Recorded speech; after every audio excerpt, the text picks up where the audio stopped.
Faltan 7 minutos para las 9 de la mañana. Mañana gris, está llovinando en buena parte de la capital. Y como anunciábamos antes de la pausa, ya está con nosotros el intendente de Salto, Andrés Lima. ¿Cómo le va? Buen día, bienvenido. Muy bien, muy buenos días y bueno, un gusto estar en el programa. Recién estamos hablando, ¿llovió en la ruta? Sí, bastante. Sí, Eso es bueno. Eso es bueno. Sí, es bueno porque estaban surgiendo ya síntomas de sequía y bueno, creo que con una buena lluvia y si esto se repite, podemos evitar muchas dificultades. ¿Cómo está la cosa en el departamento? Y nuestra gran dificultad, políticas de frontera, la ausencia de políticas de frontera. Hoy el departamento de Salto tiene esa gran problemática, no solo el departamento, no toda la región, desde Bella Unión, Salto, Paysandú. El litoral. El litoral. Estamos hablando de 60.000 puestos de trabajo. Eso es lo que está en juego hoy. Y por eso nos llama poderosamente la atención y no entendemos por qué el silencio del gobierno durante todo el año 2022, cuando permanentemente la región, a través de los gobiernos departamentales, los centros comerciales, hemos hecho unas cuantas propuestas para implementar en la región. Son 60.000 puestos. El comercio es la principal actividad en cuanto a la generación de empleo. Y está claro que de los últimos datos que han surgido, la región litoral es la más afectada por el desempleo. Claro. Somos la región que tiene las tasas de desempleo más altas, pero está vinculado directamente con esta situación. Si no buscamos soluciones de fondo, lamentablemente la situación se va a ir agravando. Y nos preocupa el silencio. Sabemos que han habido reuniones, Ayer hubo una reunión entre la ministra de Economía, OPP, para justamente hablar de políticas de frontera. ¿No se comunicaron? Hasta el día de hoy no, o sea, hasta este momento, ¿no? Claro.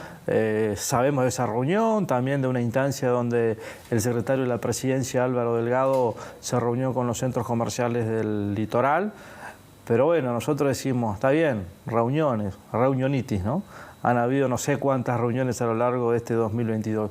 Lo que precisamos en concreto son medidas puntuales. ¿Qué medidas? Nosotros hemos presentado como región varias propuestas. Una pasa por incrementar el descuento del IMESI, que hoy es del 30%, pasarlo al máximo, que es el 39%. Para los combustibles. Para los combustibles, como forma de desalentar el cruzarse a la República Argentina. Claro. También se ha propuesto como medida IVA cero para los productos de la canasta básica. Si bien es cierto que algunos ya tienen IVA cero, otros pagan 14%, otros pagan 10%, pero entendemos que un IVA cero para los productos de la canasta básica sería beneficioso. También se ha propuesto una medida parecida, que es una tarifa diferencial también para los productos de la canasta básica. Y después, la propuesta que hemos presentado desde el gobierno departamental de Salto, sobre todo con el centro comercial, es la microimportación como medida puntual para poder contener esta situación que afecta a la región. Para que se entienda, la microimportación consiste básicamente en autorizar al pequeño y mediano comerciante a poder importar directamente desde la República Argentina sin intermediarios. Eso requiere marco legal, pero en el Parlamento hay iniciativas presentadas por varios legisladores que desde hace más de un año están allí y el gobierno no les ha dado el visto bueno. ¿Por qué se encajonaron? Y no lo sabemos, no entendemos por qué, si es falta de voluntad política para poder llevar adelante esta iniciativa. Pero uno ve la realidad para no irnos al caso de Rivera Santana, que es una calle lo que separa, pero veamos Río Branco-Yaguarón. Río Branco-Yaguarón, hay un río entre medio, hay un puente, sin embargo hay un vínculo de libre tránsito de mercadería. No planteamos el mismo esquema, sino que con la microimportación planteamos dos límites. El primero cuantitativo, es decir, en el marco normativo que se genere o que debe generarse, establecer un tope de mercadería que cada comerciante podría ingresar a Uruguay. Y el segundo límite tiene que ver con establecer concretamente los productos o alimentos que sí podrían ser objeto de microimportación. Nosotros planteamos los alimentos que integran la canasta básica. De esa manera, ¿qué logra el comerciante? Bueno, hacerse de una mercadería que la va a poder revender, que la va a revender en territorio uruguayo. En esa reventa está la ganancia del comerciante. Con esa reventa el comerciante va a poder incrementar sus ventas. Los consumidores finales vamos a adquirir alimentos a un producto más barato, con lo cual se desalienta al cruzarse a la República Argentina. Y además de eso también preveíamos de que en este escenario, ¿quién puede perder? con la microimportación. Está claro que las distribuidoras, como tampoco queremos generar alguna situación de desempleo a las distribuidoras, en esta propuesta que se le ha presentado veíamos que como la diferencia es tan grande, se puede cobrar un arancel. Cuando el comerciante uruguayo ingresa la mercadería al territorio uruguayo, cuando la declara en aduana, en donde además habrá que probar el origen de la mercadería, aplicar un arancel del 5%. ¿Dónde va ese arancel? Al gobierno nacional. Ninguna respuesta respecto a esto. Ahora, si el plan parece redondo, o sea, está todo pensado, no tiene fisuras, digamos. Y puede tener, pero creo que algo hay que hacer. Ahora, lo que no podemos hacer no es quedarnos quietos, como hasta ahora, no aplicar ninguna medida, dejar que la región y que el comercio tenga una caída en sus ventas del orden del 40%. Hoy tenemos trabajadores que han pasado al seguro de paro, hoy tenemos trabajadores que han perdido su empleo, y esto hay que decirlo, han perdido su trabajo. Lima, yo le pregunto, y ahí la responsabilidad es del gobierno nacional por no tomar medidas. Le pregunto, lo interrumpo, pero digo, estas propuestas que usted está haciendo, que usted elevó al gobierno nacional, ¿ha sido en coordinación con todos los gobiernos del litoral Sí. o es solo de Salto? No, ha sido, a ver, más con los centros comerciales que con el gobierno departamental de Paysandú y de Río Negro. También de la misma forma, creo que uno de estos tiene que ser claro, no hemos visto la misma fuerza, se lo hemos dicho a los propios intendentes, no hemos visto la misma fuerza en empujar esta situación de parte de los gobiernos departamentales de Paysandú y de Río Negro. Y eso nos llama la atención porque, en definitiva, a ver, está en juego el trabajo de miles y miles de compatriotas. ¿Es una cuestión de pelo político, básicamente? ¿Se puede entender así? Yo creo que, a ver, uno tiene que tener claro las cosas. O te pones al lado de la gente o te pones a defender cuestiones políticas que en este momento no nos cierran. Por eso digo que destacar que, sobre todo, los centros comerciales han tenido una postura única. En el caso nuestro, lo reclamamos permanentemente. Da la impresión que somos la oveja negra del norte, que reclamamos. Pero, es el inquieto usted, Lima. Es el inquieto allí. Ahora, no es que reclamamos simplemente por reclamar, reclamamos con propuestas, porque creo que simplemente reclamar sin aportar tampoco tiene sentido. Hay propuestas presentadas, bueno, lo que estamos esperando es respuesta. Y hasta el día de hoy, no. Ojalá me equivoque y ojalá que, bueno, en el correr del día llegue alguna notificación a los gobiernos departamentales y a la población sobre medidas que el gobierno nacional está pensando para aquella región. Pero sí, es grave, es complicada y además empieza a afectar al turismo, porque para el turista argentino hoy Uruguay se ha vuelto caro por su propia situación económica, ¿no? Y el destino Termas se nutre muchísimo de argentinos. En el año 2018, previo a la pandemia, 550.000 turistas llegaron a Salto. 550.000 turistas, muchos argentinos, muchos uruguayos. A partir de la crisis argentina del 2019, Macri presidente, tomamos la decisión de apostar al turismo interno y trabajamos en el turismo interno y hemos recibido muchísimo turismo interno. Y hoy el destino Termas lo sostiene el turismo interno, el uruguayo, de acá de la capital o de cualquier región del país que está yendo a la región. Y hemos buscado también iniciativas, hemos buscado propuestas para ver si movemos a aquella región. Cuando Daymán cumple 65 años, concurre el ministro de Turismo, Tabaré Viera, a Daymán por los 65 años. Ahora, no hubo ningún anuncio. ¿Qué anunciamos desde el gobierno departamental? Bueno, la reapertura de Aquamanía, con una característica distinta. Va a abrir los 12 meses del año. Eso es lo innovador. Lo segundo que anunciamos ese mismo día que fue el ministro, una inversión de $850.000 en un parque aventura sobre la costa del río Daymán. Pero terminamos nosotros desde lo departamental haciendo anuncios. El único planteo que se le hizo al ministro de Turismo, Tabaré Viera, fue que esos beneficios que hoy están previstos para el turista extranjero, de descuento de IVA en gastronomía y en hotelería, del orden del 10 o 12%, que se aplique al turista uruguayo, porque hoy el que sostiene el destino es el turista uruguayo. ¿Eso se había planteado previamente? Se lo planteamos previamente, se lo planteamos el mismo día que estuvo en Salto. quedó en que sí, coincidió, pero hasta el día de hoy la propuesta no se ha tomado.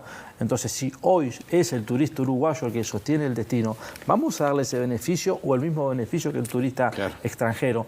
Nos parece que son medidas de sentido común en donde no hay que poner demasiada elaboración o elucubraciones, sino ser práctico. Y bueno, hasta el día de hoy tampoco hemos logrado esos beneficios para el turista uruguayo. Le cambio un poquito, le hablo ahora de otra coordinación, de otro tema, pero que está vinculado. Hace unos días se conoció una carta que firmada por usted, por el intendente de Canelones, Yamandu Gorsi, por la intendente de Montevideo, pidiendo ampliar lo de los cupos de jornales solidarios. ¿Esto podría llegar a paliar esta situación? Paliar, dije, ¿no? Sí, primera precisión, ¿no? Nosotros estamos, los tres intendentes del Frente, estamos de acuerdo con lo que era Uruguay Trabaja. Ahora, hoy en este escenario lo que tenemos es jornales solidarios. Uruguay Trabaja, el gobierno nacional a través del MIDES lo dejó de lado y en su lugar implementó el programa Accesos. Nos parece que aquel Uruguay Trabaja era mejor, era otra cosa, porque además de generar un ingreso durante X tiempo y generar una contrapartida, se capacitaba, había talleres. Quienes participaban de Uruguay Trabaja, luego de 7 u 8 meses salían con una capacitación en determinada actividad. Eso se cortó. Hoy tenemos jornales solidarios. Entonces, frente a lo que hay, decimos, bueno, mantengamos el jornal solidario, porque las mismas razones que llevaron allá por mayo o junio a plantear que se iba a reeditar el programa, hoy están vigentes. La desocupación que tiene el país es la primera preocupación junto con la inseguridad. Todas las consultas de opinión que se están haciendo dicen que el uruguayo hoy, su preocupación mayor es la inseguridad y la falta de trabajo. Entonces, si a ese contexto le sacamos o le quitamos o no continuamos con el jornal solidario, 10.000 familias uruguayas van a quedar sin un ingreso. Y sobre todo en la finalización de este año 2022. Por eso decimos, vamos a extenderlo 2 meses más, porque la situación económica sigue golpeando muy fuerte al país. La economía del Uruguay, si bien crece, la ministra anuncia permanentemente que crece, pero no se redistribuye como uno quisiera. Es un crecimiento que queda limitado, que se ve en donde se ven beneficiados un pequeño porcentaje de los uruguayos.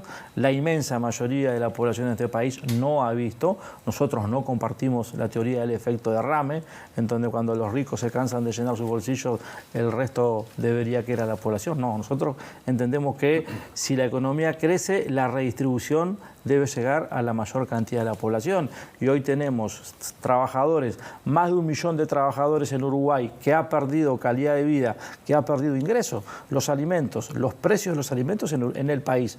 No hablemos solamente del litoral. En el Uruguay, en los 2 últimos años y medio, los precios de los alimentos de la canasta básica subieron un 23%. Los salarios subieron un 8%. Es decir, una relación de 3-1.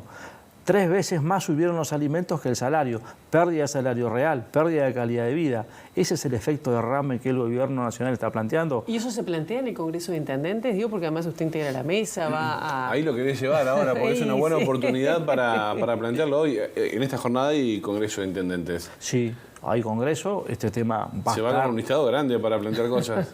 Sí, va a estar sobre la mesa el tema de los jornales solidarios y bueno, saber en definitiva qué piensa el gobierno. El presidente Guillermo López, presidente del Congreso, intendente de Florida, quedó con la tarea de hacer las consultas al gobierno nacional sobre la posibilidad de mantener el programa por lo menos 2 meses más. Ahí está. ¿Qué otros temas se van a plantear hoy? ¿Se van a tocar allí en el Congreso de Intendentes? Se había hablado en los últimos tiempos una intención, si no me equivoco, planteada por Carmelo Vidalín, el intendente de Durazno, de bajar la edad para la libreta de conducir, ¿no? Sí, ahí tenemos sobre el tema SUSIBE o tránsito, tenemos 2 cuestiones. Uno, la libreta por puntos y la expedición única de libreta de conducir. En eso hay amplio acuerdo. Ajá.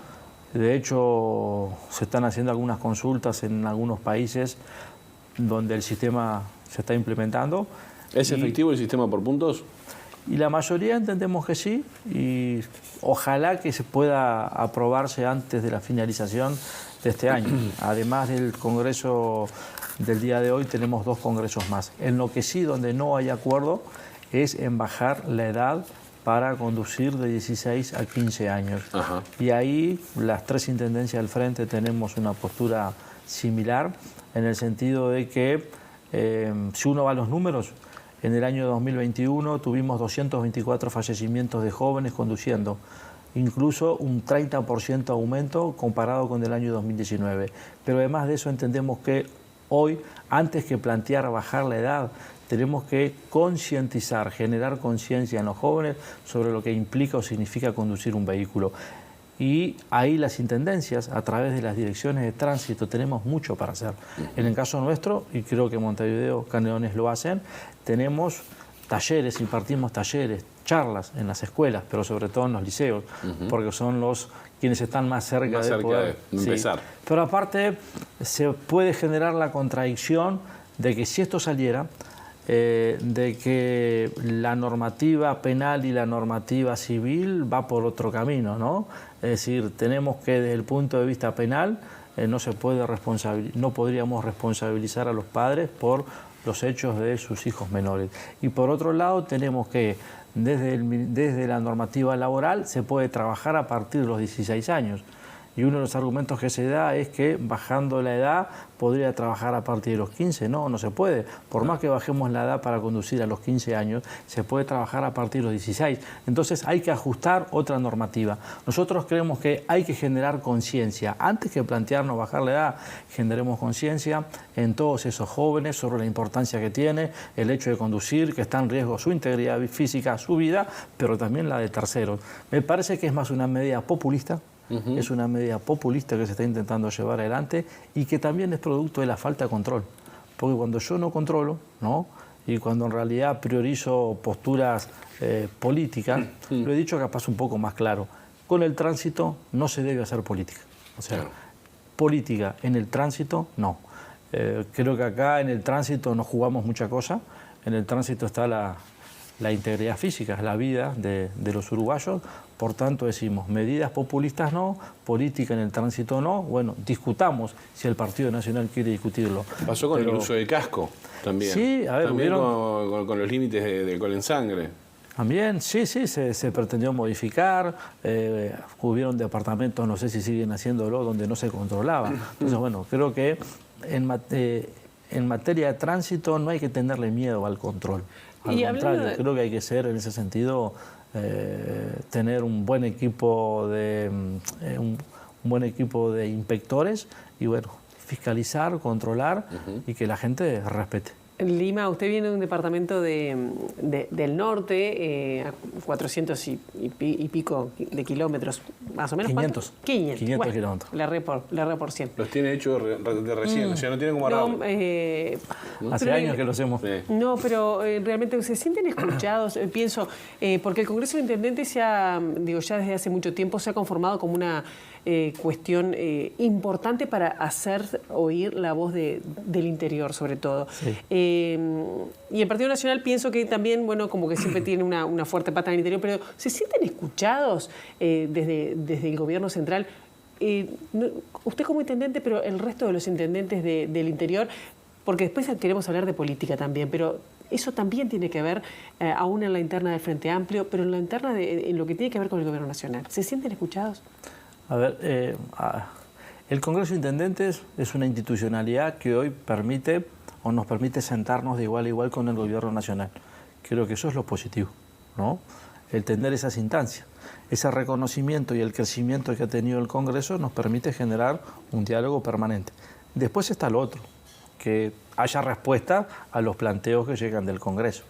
Y ahí, bueno, hemos tenido posturas, en algunos casos sí, hemos encontrado respuestas rápidas, en otros casos, puntualmente política de frontera, no hemos encontrado ningún tipo de respuesta.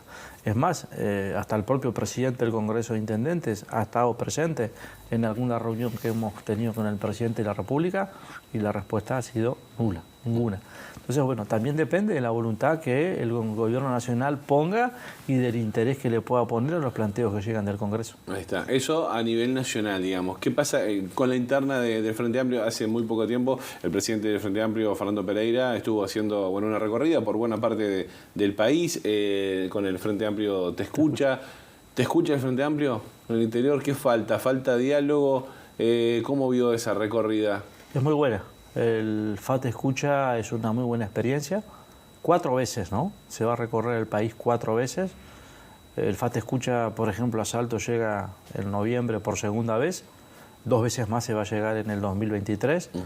Es decir, que después de 4 recorridas por todo el país, y en donde no solo se llega a las capitales departamentales, también se recorre pequeñas localidades del interior de cada departamento. Creo que eso nos va a permitir tener la mejor radiografía de lo que es la realidad del Uruguay. Sobre todo también por región, porque si bien Uruguay tiene, a ver, 600, de Montevideo a Bella Unión son 600 kilómetros, pero hay regiones que tienen sus características y sus improntas. La región litoral con Argentina, los departamentos que tienen frontera con Brasil, los departamentos del centro del Uruguay, los departamentos del sur y los departamentos del este. Ahí tenemos 5 regiones. Creo que este FAT Escucha lo que está permitiendo es identificar los rasgos de cada región, y eso, por lo menos en lo personal, nos da la satisfacción de saber que vamos a tener un programa de gobierno que va a contemplar esas realidades, que está claro, va a tener propuestas programáticas para todo el país, pero que también va a tener en cuenta esas regiones, esas regiones del país. ¿Y qué pasa, por ejemplo, con los candidatos? Lo interrumpo porque quiero hablar de algo que también está el programa, va a estar de acuerdo, pero también ya están largando, o sin decirlo, ¿no?, candidaturas. Le pregunto en lo personal, ¿a usted le interesaría ser uno de los precandidatos una vez que ya hay internas, o se estaría pensando en apoyar a alguno de los que ya también suena en particular? El Frente Amplio tiene 2 procesos consolidados, Montevideo y Canelones. Y uno no ve que esto se modifique en los próximos años. Pero también es cierto, con Montevideo y con Canelones, el Frente no vuelve a ser gobierno nacional. ¿Qué quiere decir esto? Fuera de la zona metropolitana tenemos 1,5 millones de uruguayos. Si el Frente Amplio no crece ahí, va a ser realmente difícil. Nosotros nos hemos concentrado en esa región del país, porque bueno, soy un hombre del interior, he vivido toda mi vida en el interior, nos gusta y me gusta hacer la política de cercanía o del mano a mano, del puerta a puerta. Hemos concentrado nuestro trabajo ahí. Si en el 2024 entendemos que debe haber una precandidatura desde el interior, y bueno, se lo plantearemos al Frente Amplio. Eso nosotros no lo descartamos. Lo ve con buenos ojos. Que el interior tenga una precandidatura. No, su candidatura. Su candidatura, en este caso. Su nombre. Va a depender de la estructura, de la llegada que podamos tener, del hecho de que en todo el interior tengamos base, no solo en las capitales departamentales, sino en cada una de las localidades del interior. Y llegado ese momento, si desde el interior se considera que debe haber una precandidatura que sume a Yamandú, que sume a Carolina, que sume al Boca, que sume a Mario, seguramente lo vamos a estar planteando con ese objetivo, que desde el interior sumar al resto del Frente Amplio para ese gran objetivo que es recuperar el gobierno nacional y empezar a cambiar esta realidad de tanta desesperanza que está instalada. Sí, la cambio. ¿Le gustaría ser a usted, Andrés Lima, candidato, precandidato? Si están dadas las circunstancias, sí. No lo... ¿Y cuáles serían esas? Que lo pide el interior, que lo pide la fuerza política. Que sea un planteo que surja desde el interior, ¿no? O sea, que sea algo que surge desde las bases del interior, que la fuerza política esté de acuerdo y que se entienda que suma al Frente Amplio. Ahí está. Y en caso de que no, ¿a quién apoyaría? No lo tenemos decidido. No, eso no. Bien. No, porque creo que estamos trabajando tranquilos, sobre todo en esto de generar base de frente amplistas en el interior, y creo que tomar definiciones de ese tipo ahora puede entorpecer con ese trabajo. ¿A qué hora arranca el Congreso de Intendentes? 10 de la mañana. 10 de la mañana, ya en un ratito nada más. Así que bueno, se va con todos esos planteos, ¿no? Tiene un montón. Sí. No, bueno, este último no, porque capaz que lo van a mirar mal en el Congreso. Pero bien. Andrés Lima, muchas gracias por estos minutos. Gracias a ustedes. Un placer. Igualmente.